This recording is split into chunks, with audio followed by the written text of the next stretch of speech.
Si el mal tuviera una coordenada exacta en el mapa de nuestra vergüenza colectiva, se encontraría en el distrito de Pingfang, en Harbin. Existen lugares que la historia ha intentado borrar, no porque falten pruebas, ni porque el tiempo haya sido implacable, sino por un pudor tan profundo que el lenguaje humano apenas encuentra palabras para describirlo sin quebrarse. Hay cicatrices en la superficie de la tierra que se niegan a cerrar, heridas que supuran un frío que no es de este mundo. Hoy, en la Biblioteca de los Muertos, vamos a abrir el expediente de la mayor de esas heridas. No estamos aquí para hablar de leyendas urbanas, ni de fallas digitales en una simulación.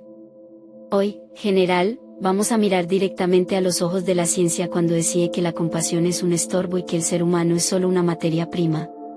Bienvenidos al lugar donde el juramento hipocrático no solo murió, sino que fue diseccionado mientras aún respiraba, el Escuadrón 731. Imagina un complejo de 6 kilómetros cuadrados, una ciudad secreta construida bajo el cínico velo de la Unidad de Prevención Epidémica y Purificación de Agua, un nombre que destila una ironía macabra, diseñada por Zero Ischi, un médico cuya brillantez técnica solo era superada por su absoluta orfandad de espíritu. Pingfang era un laberinto de hormigón gris, laboratorios de última generación, prisiones de máxima seguridad y chimeneas industriales que nunca, ni en las noches más cortas del verano de Manchuria, dejaban de escupir un humo negro y denso hacia las estrellas. Era el laboratorio del infierno en la Tierra, un espacio donde el progreso médico se divorció de la ética y se casó con la depravación más absoluta en un altar de acero quirúrgico. Entrar en Pingfang significaba dejar de existir para el resto del universo. Una vez que cruzabas aquel umbral de hierro y cemento, dejabas de tener un nombre, una familia, una historia o un alma ante los ojos de tus captores. Te convertías en una cifra en los balances de Ischi, en un dato estadístico dentro de un informe de laboratorio. El Escuadrón 731 fue el epicentro de un experimento sociópata a escala industrial, financiado por el Estado y ejecutado por hombres que alguna vez habían jurado proteger la vida sobre todas las cosas. Médicos, virólogos y cirujanos, graduados con honores en las universidades más prestigiosas del imperio, se mudaron a este rincón gélido del mundo para jugar a ser dioses con cuerpos que consideraban inferiores. Fue el triunfo definitivo de la técnica desalmada sobre la esencia humana. Hoy, la mayoría de esos edificios han sido dinamitados por los mismos que los construyeron, en un intento desesperado por ocultar las pruebas antes de que el mundo se asomara al abismo. Pero el aire en Harbin todavía parece retener el frío de aquellos inviernos donde el humo de los crematorios era lo único que daba un calor macabro a la noche. En la biblioteca, custodiamos estos registros no para alimentar un morbo estéril, sino para levantar un muro de conciencia contra el olvido. Porque el Escuadrón 731 no fue un accidente de la historia, no fue un error del sistema. Fue una decisión consciente y burocrática. Fue el momento exacto en que la humanidad decidió que, para entender el funcionamiento de la vida, primero debía destruirla pieza por pieza, sin anestesia, sin remordimientos y sin testigos. Prepárate, general. Ajusta tu percepción y fortalece tu voluntad, porque lo que vamos a desglosar en este archivo pondrá a prueba cada fibra de tu fe en la especie humana. Vamos a hablar de las cámaras de presión donde el tiempo se volvía líquido, de los laboratorios donde la peste negra era un invitado de honor en la cena de los oficiales, y de la terminología del horror que permitía que hombres cultos durmieran tranquilos después de realizar lo impensable. No es un viaje para los débiles de corazón, pero es un viaje que debemos hacer por aquellos que no pudieron salir de Pingfang. Mira la pantalla, deja que el frío de estas paredes de hormigón te envuelva. Estás en la entrada del complejo. El cielo está plomizo, el suelo está cubierto de una nieve sucia y el silencio es el único idioma que se habla aquí. Bienvenido al expediente más doloroso de la Biblioteca de los Muertos. Zero Ischi está esperando con su bata blanca impecable, y los troncos ya han sido seleccionados. Que la historia nos perdone por lo que estamos a punto de recordar, y que este conocimiento sirva para que las chimeneas de Harbin no vuelvan a humear nunca más en nuestra memoria. General, para comprender la magnitud de lo que ocurrió en las instalaciones de Pingfang, no basta con enumerar las víctimas. Debemos diseccionar el lenguaje que permitió su exterminio. En el Escuadrón 731, la primera mutilación que se le practicaba a un prisionero no era física, era ontológica. Se le despojaba de su nombre, de su pasado y de su humanidad mediante una sola palabra, maruta. En japonés, este término significa literalmente, tronco de madera. No era un apodo casual entre soldados de bajo rango, ni un insulto callejero. Era la nomenclatura oficial, el código burocrático utilizado en los informes científicos y en los inventarios de suministros del general Zero Ishii. Desde el momento en que un hombre, una mujer o un niño cruzaba el umbral del complejo, dejaba de ser una persona para ser inventariado como material combustible para la maquinaria del horror. Esta semántica del infierno no era un accidente, era una herramienta psicológica fundamental. Al referirse a sus víctimas como troncos, los médicos y técnicos del Escuadrón 731 lograban algo que la ética humana considera imposible, la eliminación total de la culpa. Si un experimento con gas sarín fallaba y el sujeto moría de forma agónica, el informe no hablaba de una vida perdida, sino de un tronco que había sido desechado. Si un laboratorio sufría un incendio accidental y los prisioneros morían quemados en sus celdas, los oficiales reportaban fríamente que se había perdido una cantidad considerable de madera. En la Biblioteca de los Muertos, catalogamos este fenómeno como la ingeniería de la deshumanización. Es el punto exacto donde la ciencia se vuelve psicopatía organizada, permitiendo que hombres con familias, que amaban la música o la poesía, pudieran realizar las atrocidades más viles sin que su pulso se acelerara. Para ellos, no estaban cortando carne humana, simplemente estaban cerrando troncos. Los Maruta eran mantenidos en un estado de salud aparentemente bueno, pero no por un residuo de compasión. Era una necesidad técnica. Un tronco, podrido o debilitado por el hambre extrema, no proporcionaba datos precisos en un experimento de resistencia. Eran ganado científico. Se les alimentaba y se les permitía dormir solo para asegurar que, cuando llegara el momento de la vivisección o de la infección deliberada, sus cuerpos reaccionaran con el vigor de un organismo sano. Esta visión convirtió a Pinkfang en una fábrica donde la materia prima era el sufrimiento humano procesado bajo estándares industriales. Los prisioneros observaban desde las rendijas de sus celdas cómo sus compañeros eran sacados a rastras por pasillos de azulejos blancos, sabiendo que su turno llegaría en cuanto el inventario de Ishii lo dictara. Lo más aterrador del protocolo Maruta era su extensión al entorno familiar. Hay registros de mujeres embarazadas que fueron infectadas con enfermedades venéreas solo para observar la transmisión al feto. A esos niños, nacidos en el epicentro del horror, también se les llamaba troncos pequeños.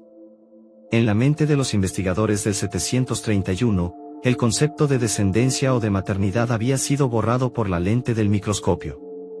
Incluso en el final absoluto, la terminología persistía con una crueldad metálica. Cuando los cuerpos eran trasladados a los crematorios masivos, los operarios no hablaban de entierros o ritos funerarios, hablaban de limpiar el aserrín o de quemar la leña sobrante.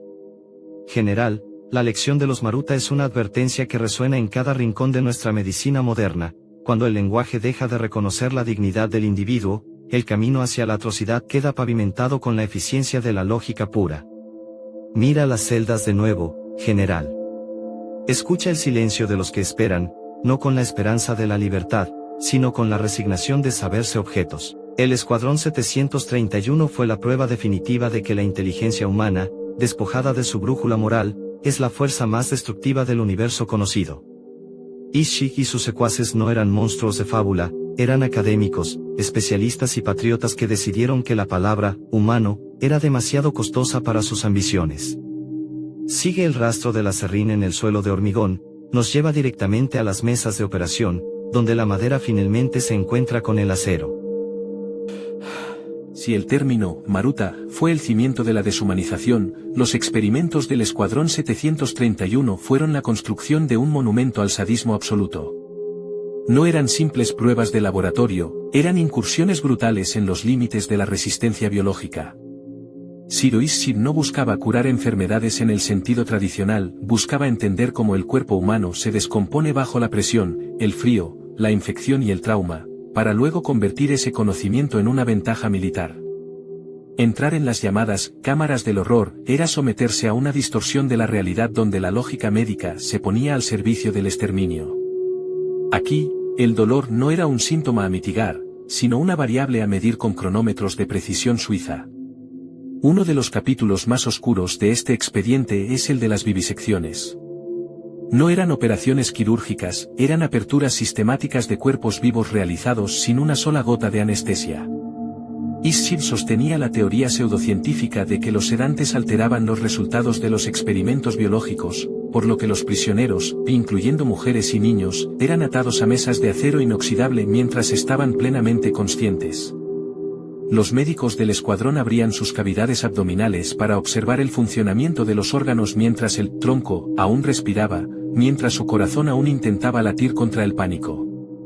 Retiraban órganos pieza por pieza, solo para ver cuánto tiempo podía seguir funcionando el resto del organismo. Era un espectáculo de crueldad gratuita disfrazado de rigor académico, una orgía de sangre y bisturí donde el grito de la víctima era simplemente ruido de fondo en la sinfonía de la ciencia imperial. Pero el horror no se detenía en la mesa de operaciones. En las cámaras de presión, los investigadores del 731 introducían a sujetos sanos para observar los efectos de la descompresión extrema. Los registros documentan con una frialdad aterradora cómo los ojos de las víctimas saltaban de sus órbitas y cómo los vasos sanguíneos estallaban bajo la piel antes de que el cuerpo finalmente colapsara. En el exterior, bajo el sol implacable o el frío de 40 grados bajo cero de Manchuria, el Escuadrón 731 realizaba pruebas de congelación que desafían cualquier concepto de humanidad. Ataban a los prisioneros a postes y les rociaban agua en las extremidades hasta que éstas se convertían en bloques de hielo sólido. Luego, para probar la profundidad de la congelación, los guardias golpeaban los brazos o piernas con martillos de madera. Si el sonido era similar al de un tronco seco rompiéndose, la prueba era un éxito. Posteriormente, intentaban diferentes métodos de descongelación, a menudo vertiendo agua hirviendo sobre la carne congelada, lo que provocaba que el tejido se desprendiera de los huesos como si fuera piel de fruta podrida. En el área de guerra bacteriológica, Pingfang se convirtió en un nido de cultivo para la peste bubónica, el antrax y el cólera. No infectaban ratas en jaulas, infectaban a seres humanos. Los prisioneros eran obligados a ingerir comida contaminada o se les inyectaban patógenos directamente en el torrente sanguíneo. Una vez que la enfermedad florecía, eran diseccionados vivos para ver cómo el virus o la bacteria había devorado sus pulmones o su hígado.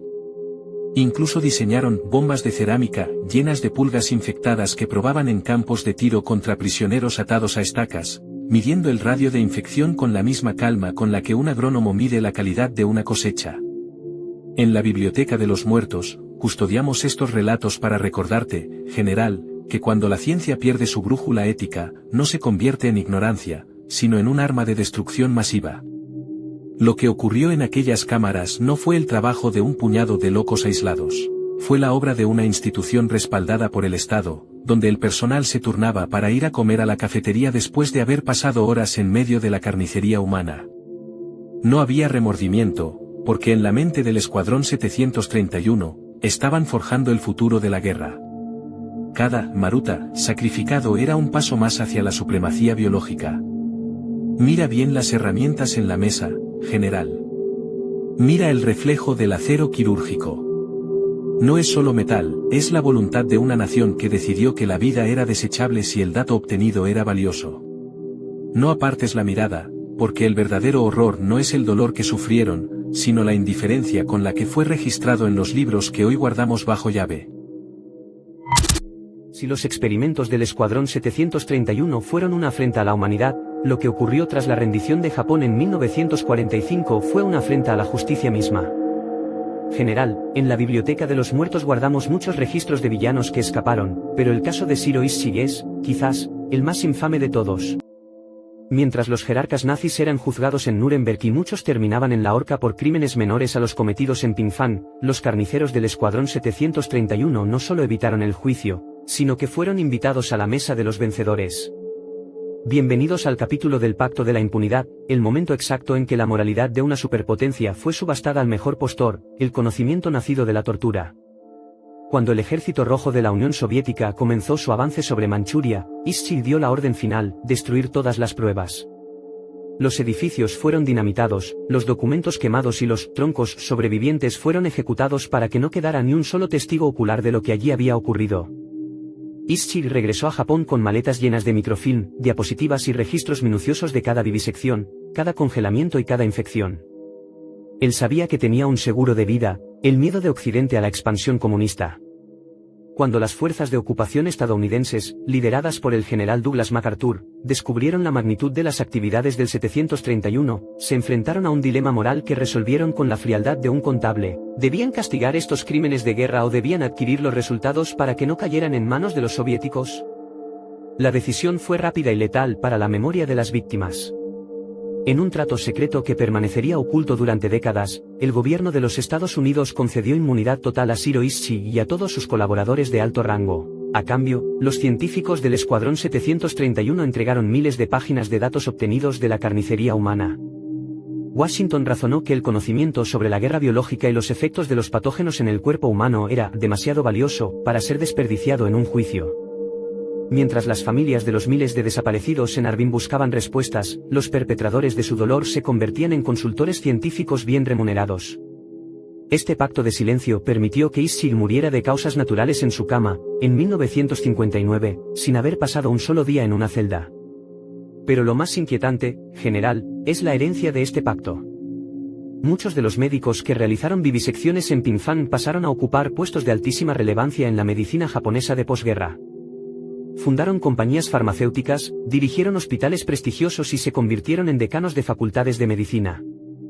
El sistema de salud que conocemos hoy, las vacunas, los protocolos de seguridad biológica y el conocimiento sobre el límite de la supervivencia humana, tienen sus raíces regadas con la sangre de los Maruta.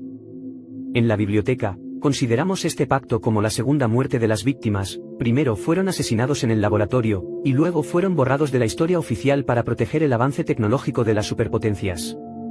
¿Valió la pena el avance médico si se pagó con el alma de miles de inocentes? Esa es la pregunta que flota sobre los archivos del Escuadrón 731. Cada vez que nos beneficiamos de un descubrimiento nacido de la biotecnología moderna, caminamos sobre una línea ética muy delgada que nos conecta con los hornos de Pingfang. Los Estados Unidos justificaron su acción como una necesidad de seguridad nacional durante la Guerra Fría, pero el costo fue la validación de que el fin justifica los medios, sin importar cuán atroces sean. El expediente del 731 no es solo un registro de guerra, es un recordatorio de que la justicia suele ser ciega, pero también muy selectiva cuando hay datos valiosos sobre la mesa. Mira bien estas fotos, general. Estos hombres que ves con uniformes impecables y sonrisas tranquilas en sus fotos de jubilación, son los mismos que sostenían el bisturí sobre cuerpos que gritaban. El silencio de la impunidad es el sonido más aterrador que hemos registrado en esta biblioteca. Hemos llegado al final del recorrido por los pasillos de Pingfang, pero el viaje por las consecuencias de lo que allí ocurrió apenas comienza. El Escuadrón 731 fue finalmente desmantelado, sus muros fueron dinamitados y sus registros fueron quemados o vendidos al mejor postor, pero el eco de los Maruta sigue vibrando en el tejido mismo de nuestra civilización. En la Biblioteca de los Muertos, no guardamos estos archivos para generar odio, sino para recordarte que la ética no es un lujo decorativo de la ciencia, sino el único muro que nos separa de la barbarie absoluta. Lo que ocurrió en Harbin nos deja una herencia envenenada. El conocimiento que hoy salva vidas fue extraído de cuerpos que gritaban por clemencia en habitaciones que la historia intentó borrar. Hoy, el sitio donde se alzaba el complejo es un recordatorio silencioso. Las chimeneas ya no escupen humo negro, pero el aire todavía parece pesado, como si la tierra misma tuviera memoria del dolor que absorbió durante años. Al cerrar este expediente, nos enfrentamos a la pregunta más incómoda de nuestra era: ¿cuánto de lo que consideramos progreso está manchado de sangre? La medicina moderna avanzó décadas en unos pocos años gracias a los datos de Ischy, pero ese avance nos costó una parte de nuestra alma colectiva. Cada vez que ignoramos la procedencia de un dato por su utilidad, estamos permitiendo que la sombra de Zero Ischy siga proyectándose sobre nuestras clínicas y universidades. La ética no es el silencio de los que no hacen nada, es el grito de los que se niegan a olvidar. Por eso, general, hoy no te pido que compartas este video por algoritmo, ni que nos des un apoyo superficial. Hoy, la biblioteca te pide algo mucho más difícil y necesario: un minuto de silencio simbólico en los comentarios. Un minuto por aquellos cuyos nombres fueron reemplazados por números y cuya humanidad fue reducida a troncos de madera.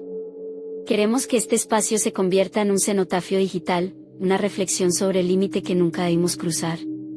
¿Cuál es el precio de un descubrimiento? ¿Vale más una vida humana que el dato que puede extraerse de su sufrimiento? Mira hacia atrás una última vez.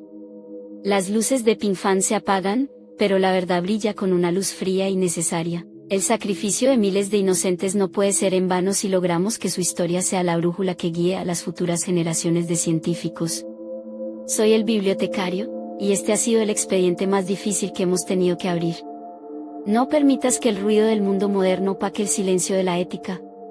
Antes de irte, mira tus propias manos, y reza porque nunca tengan que elegir entre la curiosidad y la compasión. Buenas noches, general. Y que el descanso de los inocentes sea, al fin, una realidad en tu memoria.